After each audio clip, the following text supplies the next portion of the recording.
Hello, everybody. Today we're going to be looking at a project based off of the British UK artist Kev Munday, and it's spelled Kevmunday if you want to Google it. You maybe have seen his work in the past. I've used it for a previous project a few years ago where there were a bunch of circles with faces in them. But he is a painter and muralist, uses extremely bright colors, very vivid imagery, heavy black outlines. It's great. I love it. And the kids love it too. So this is an example of one of his works. And here's my interpretation of it. Now, what kind of lesson would this be for you? This is a great lesson if you're trying to encourage your students to overlap. It's also a really good lesson for themes if you want to go that route. You don't have to go themes, but this one is nature. So I have all kind of natural element type things in this picture. And this one I did earlier is a little different. It's animal-based, kind of, alien-based. It's a mixture. It's a hodgepodge. You got some things that are more realistic and some things that are completely alien and weird. But you can go any route that you really want to with this project. Now, I will warn you that students often start drawing way too small. But how I start the lesson after going over his work, talking about themes, talking about overlapping, is I have the students start at the bottom of their paper. And I encourage them to draw a nice medium size image. And as I said, you could base this on any kind of theme.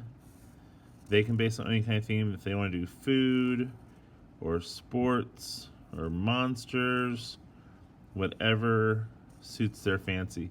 You can also bring in SEL, talk about emotions, and they can express different emotions in their imagery.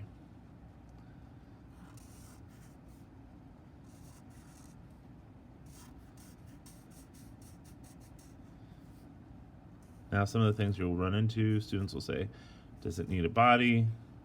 Can it just be a head? The answer is yes to either. You can really approach this any way you want.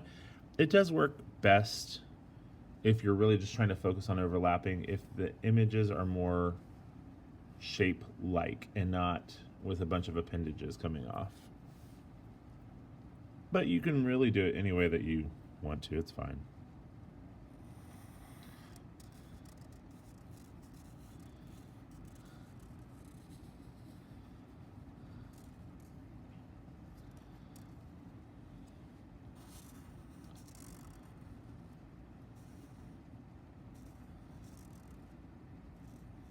Now, of course, for your really young artists, like your kindergartners, your first graders, this could be challenging with the overlapping aspect of it,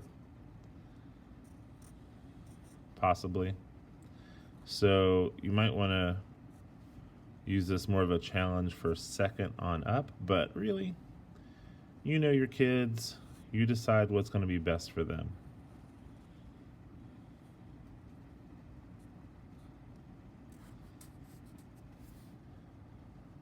Now, I have them go clear across to start with.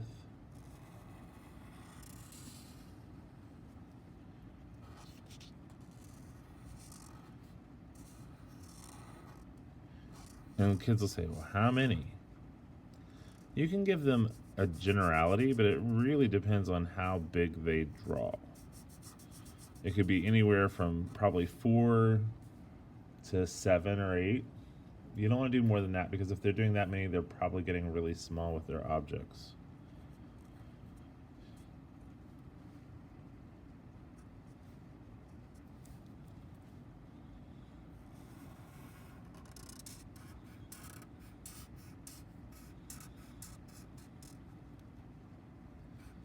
Now, I don't know your rules in your classroom, but I do encourage my students to be original.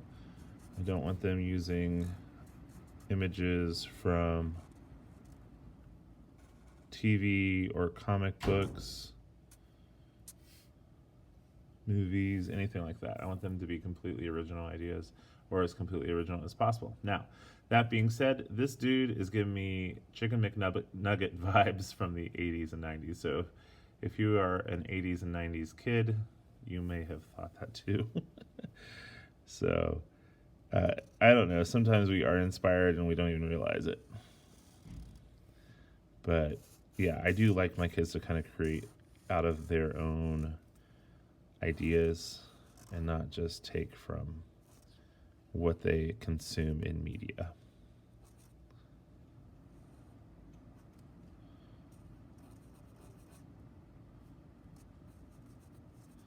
You can also, especially with your older kids, you can kind of ask them to interact the creatures with each other, where they're looking down or looking up at each other or looking to the side. That's a good exercise to encourage.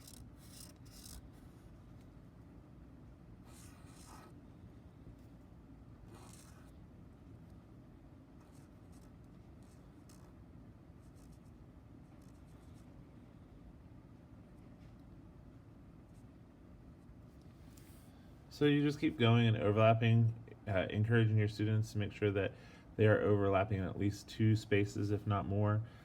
I also tell my students, do not come over here and just draw one by itself, because when they do that, I wouldn't have a problem with it if that they could then make sure that it was overlapping. However, what I've been seeing with my 4th graders is that they will create an object over here and then they struggle to get it to overlap anything. Which, I go over that and everything as a teacher, that's what we do. But they still that seems to be a point of struggle for them. So if you could just encourage them to continue the overlapping as they go. So this is going to have 3 rows, probably going to have about 10 to 15 characters. That's an average that you can tell students, but it's a flexible average. So, but here's my other one, nature themed, and then this one is just all kinds of stuff. And then we use markers to color, and then I'm going to have them outline with Sharpie. All right, but I hope you like this project idea. I think it's a lot of fun. My students seem to be truly enjoying it, and this artist is wonderful. Check him out. Kev Munday, Munday. All right, everybody. Have a great day. Bye now.